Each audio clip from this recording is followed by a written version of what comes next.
sea la buena. Bien, estamos ahora con Mario Huamán, presidente de la CGTP. Señor Huamán, ¿qué tal? Buenas noches. ¿Cómo le va? Buenas noches. ¿Qué tal? Bueno, al parecer, quizá usted nos pueda confirmar, entendemos que la CGTP ha insistido en la marcha de mañana, pese a todas las invocaciones que se hizo en la reunión de hoy día del Acuerdo Nacional de prácticamente de todos los sectores. Ustedes están insistiendo en la marcha de mañana, ¿no es cierto? Jaime, lo que pasa es de que la decisión para esta jornada nacional de protesta fue en una asamblea, y en una asamblea de emergencia que hemos convocado el día de hoy después de la reunión del Acuerdo Nacional, mayoritariamente, no unánimemente, pero mayoritariamente se ha manifestado la decisión de realizar la marcha el día de mañana, y lo que sí valoramos es que en la reunión del Acuerdo Nacional, y eso es bueno que sepan los televidentes, se ha apostado por el diálogo, no por la represión, sino por el diálogo como vía de buscar una solución al conflicto de los maestros, de los trabajadores del Poder Judicial, de los trabajadores administrativos, del sector educación y los docentes de los institutos superiores. Creo que eso es importante, y también importante la mediación de Monseñor Bambarén, quien va a intervenir directamente por acuerdo unánime de todos los integrantes del Acuerdo Nacional para buscar una pronta y justa solución al conflicto del magisterio. Ahora, el problema de la marcha de mañana es que es un abierto desafío, no un desafío, es una desobediencia abierta a la ley, a la Constitución, ya no digamos al Estado, a la autoridad del Estado, del gobierno, sino a la Constitución, a la ley. Es decir, es un acto de desacato, de desobediencia, ¿no? Y también es un acto de provocación al gobierno, porque se sabe que es un gobierno débil, y es una manera de decirle, es un acto de fuerza, ¿no? Decir, bueno, yo sé que tú estás obligado a reprimirme, ¿no es cierto? Porque la ley te obliga a reprimirme, pero no te vas a atrever porque eres débil. Yo soy más fuerte que tú. Es una cosa muy primitiva y muy peligrosa, ¿no? Que puede llevar a consecuencias lamentables. Primitiva yo creo que ha sido la decisión adoptada por el gobierno de establecer el estado de emergencia, y es el gobierno el que ha desafiado al país al establecer un estado de emergencia. Pero quiero decirte que en los últimos decenios los estados de emergencia nunca se dieron para enfrentar los conflictos sociales y las justas huelgas, se dieron únicamente para combatir al terrorismo. Ese es un primer antecedente. Pero ¿cómo hubiera hecho usted para levantar el bloqueo de las carreteras?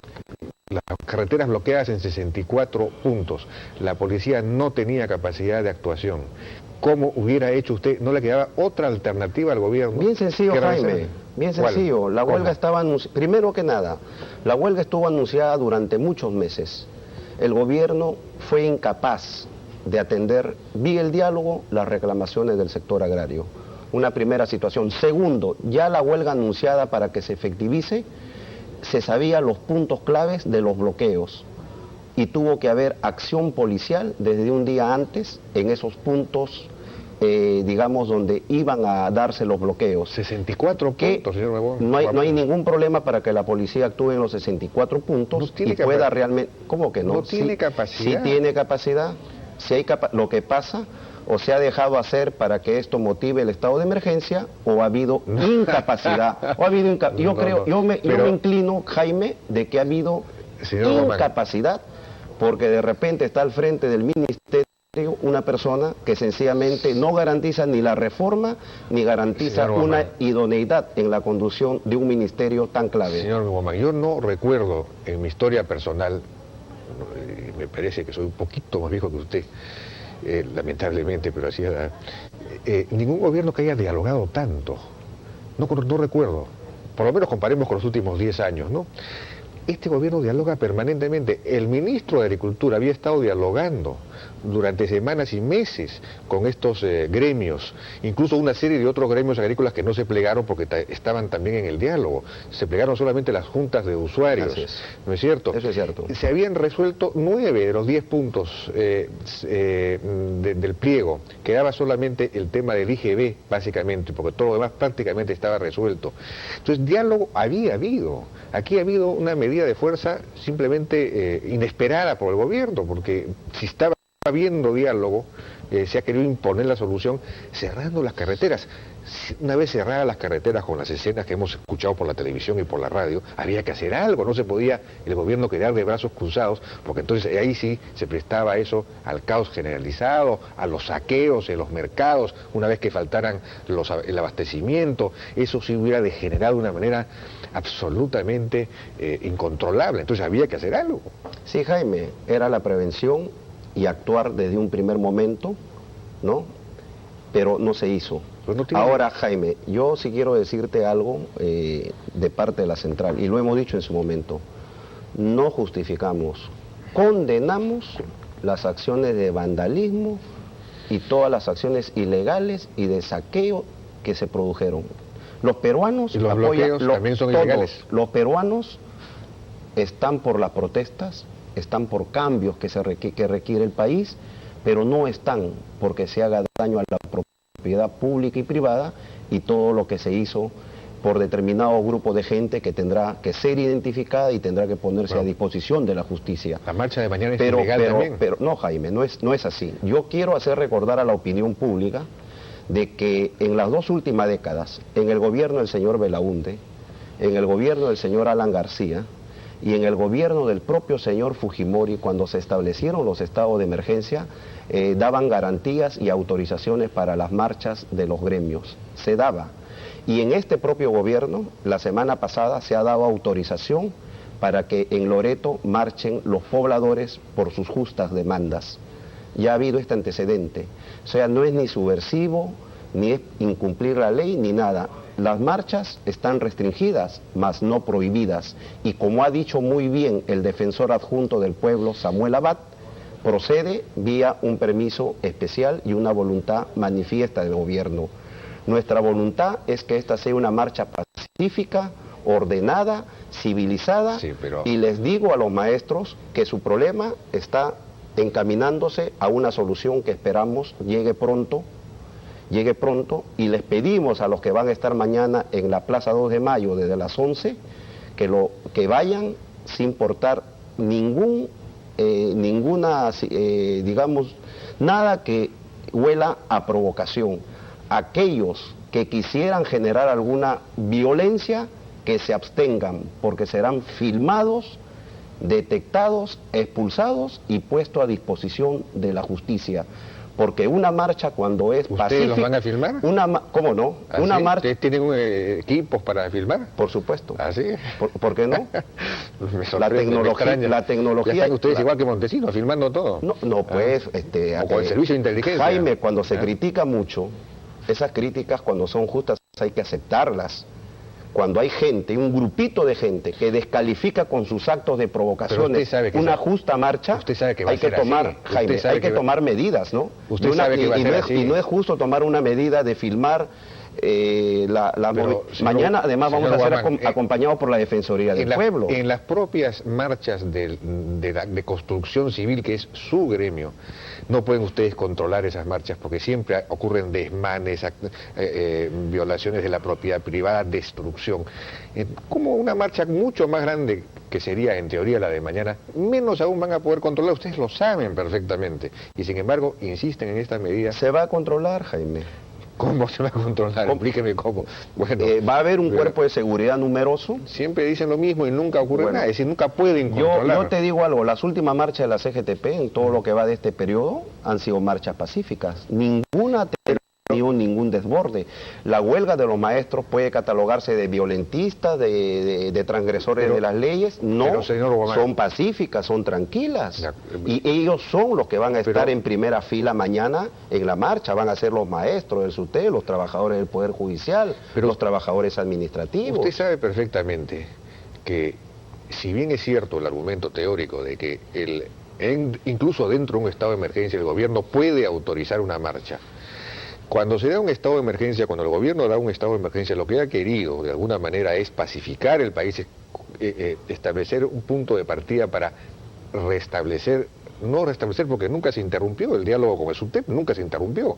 Es decir, sí se interrumpió, Jaime. No, ¿cómo que no? El gobierno dice que no se interrumpió. ¿Cómo que no? Se ha mantenido en contacto la semana antepasada, días antes de la reunión del Grupo de Río, Sí, el gobierno suspendió el diálogo. A partir del momento en que se estableció el estado de emergencia, estoy diciendo, estamos hablando del estado de emergencia, nunca se suspendió el diálogo, es decir, para crear las condiciones a fin de que, al contrario, poder reunirse mejor y trabajar mejor en la solución de los problemas, en todo caso pacificar el asunto. Cuando ustedes lanzan una marcha es en abierto desafío y el objeto de la marcha es pedir precisamente que se elimine el estado de emergencia. Entonces ustedes están desafiando, están provocando, esto es lo que está ocurriendo y no lo están aceptando. El estado de emergencia ha provocado un muerto, ha provocado heridos.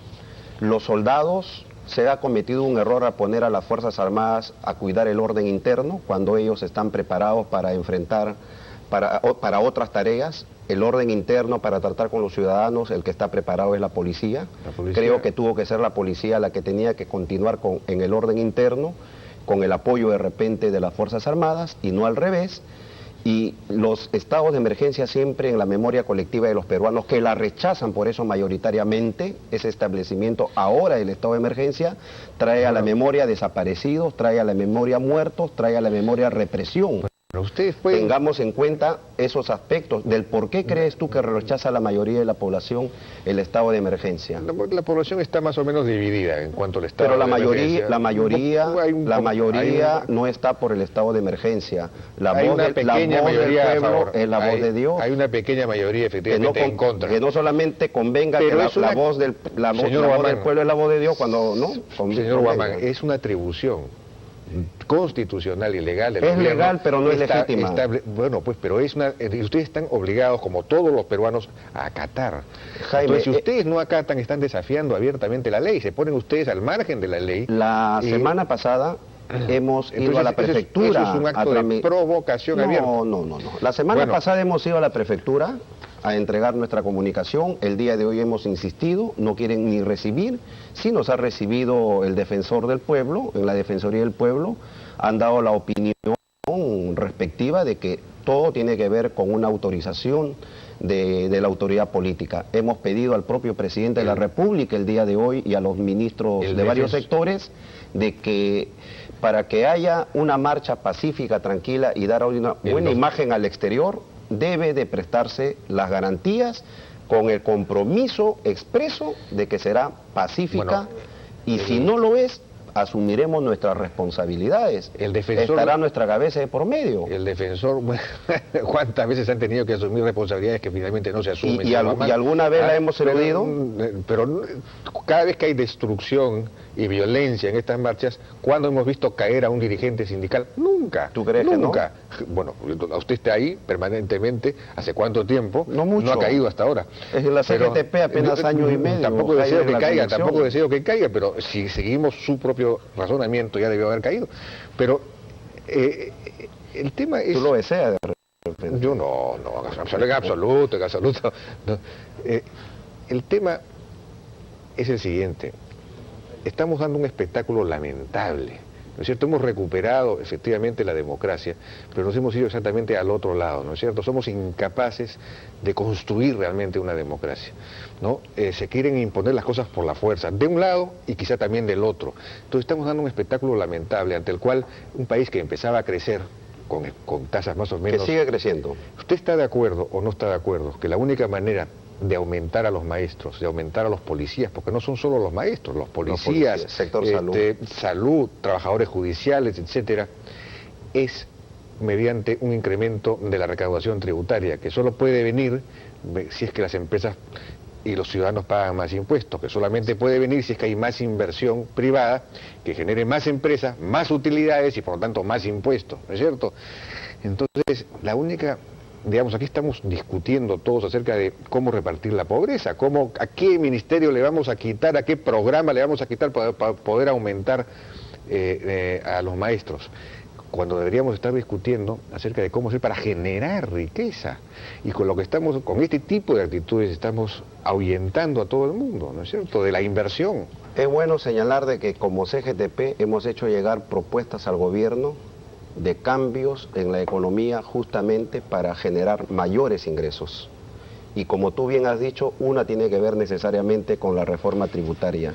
la presión es la más baja de América Latina, no pasa el 12%. Por la informalidad que hay. Bueno, pero hay que combatir la informalidad. No por las tasas. Hay que, también. No por las tasas. Una es la expansión, el ensanchamiento de la base tributaria, hacer que paguen los que no pagan hoy, ¿no? Combatir el contrabando, efectivamente, que es una competencia desleal contra los productos que no pagan impuestos, pero también tiene que ver con la formalización de las micro y pequeño empresas, atendiendo sus solicitudes, y entonces vamos a poder marchar realmente a un ensanchamiento de la base tributaria, pero también tiene que ver con la elevación de la presión tributaria, ponerla paulatinamente hasta un 20% conforme reza el acuerdo, uno de las conclusiones del acuerdo nacional.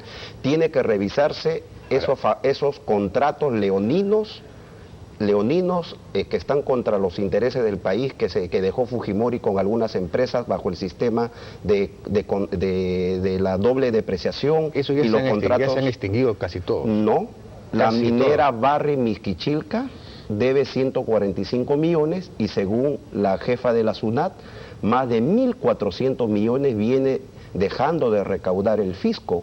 Tiene que acabarse con las exoneraciones tributarias a las empresas financieras por 413 millones de soles anuales, Jaime. Son 1.100 millones, porque a los 1.400 hay que restar 300 que se ha ganado. Son 1.100 millones en 5 o 6 años. ¿Es poco? En 5 o 6 años. Son más o menos todo eso, 40. Todo eso cubre el aumento de los policías, de nuestras Fuerzas Armadas. No, porque estamos hablando de 40, 50 millones de dólares al año, que no es nada. Es muy poco, es un mito que se ha construido en torno a eso. Y eso se está extinguiendo. Y una presión tributaria de 12 a 20% le permite al país tener varios miles de millones frescos, nuevos, para aumentar el gasto social. Si no hubiese existido ese beneficio al que se acogieron algunas empresas que usted está mencionando, se hubiese recaudado 40, 50 millones de dólares más al año en estos últimos años. Eso no aumentaba, seguíamos en el mismo 12%. Se ha bajado a 12% porque se han dado exoneraciones al agro, en la selva, por regionales, 3.600 millones al año.